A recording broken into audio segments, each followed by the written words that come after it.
बातमी येते थेट राज्याच्या राजकारणातून एकनाथ शिंदे यांच्या सर्वात जवळच्या सहकारी मंत्र्याचा दारुण पराभव। अगदी सर्वची सर्व जागांवर झालाय पराभव।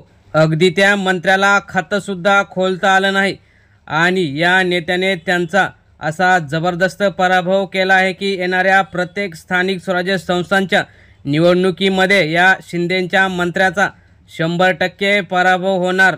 नेमकं काय झालंय हे सविस्तर बघण्याअगोदर चॅनलवर जर नवीन असाल तर चॅनल सबस्क्राइब करून बेल आयकॉन प्रेस करा। तर आपण या महत्त्वाच्या बातमीपत्रास सुरुवात करूया। गेल्या अनेक दिवसापासून चर्चेत असलेले वादग्रस्त नेते आणि कॅबिनेट मंत्री एकनाथ शिंदे यांचे जवळचे सहकारी मंत्री शंभूराज देसाई यांचा सर्वात मोठा पराभव झाला आहे। विधानसभेमध्ये तंबाखू मारणारे मंत्री म्हणून प्रसिद्ध असलेले शंभूराज देसाई यांचा त्यांच्याच मतदारसंघात सुपडा साफ झालेला दिसत आहे।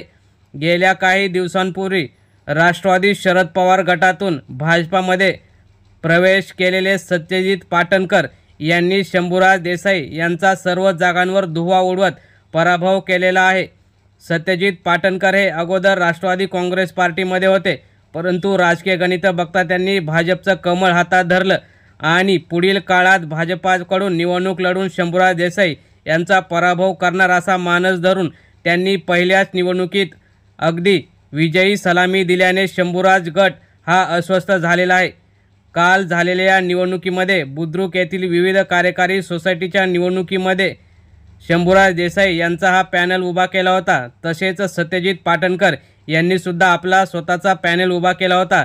त्यामध्ये शंभूराज देसाई यांच्या सर्वच उमेदवारांचा पराभव असा दारुण केलेला आहे। 12 पैकी 12 जागांवर सत्यजित पाटणकर यांनी या जागा जिंकल्या आहेत व शंभूराज देसाई यांचा सर्व जागांवर पराभव केल्याने सातारा जिल्ह्यात पाटण विधानसभा मतदारसंघात एकच चर्चा रंगलेली आहे आणि येणाऱ्या पुढील सर्वच जिल्हा परिषद, पंचायत समिती असो सरपंच उपसरपंच निवडणुकीमध्ये पाटणकर हे अग्रक्रमी असतील व शंभूराज देसाई यांची जी इमेज राज्यात खराब झाली आहे आणि एकनाथ शिंदे यांच्यासोबत गेल्याने तेथील शिवसैनिक सुद्धा नाराज झालेला आहे। त्यामुळे आता शंभूराज देसाई यांचा प्रत्येक निवडणुकीत पराभव करणार अशी शपथच पाटणकरांनी घेतलेली दिसत आहे। त्यामुळेच त्यांनी या पहिल्याच निवडणुकीत त्यांचा दारुण पराभव केलेला आहे।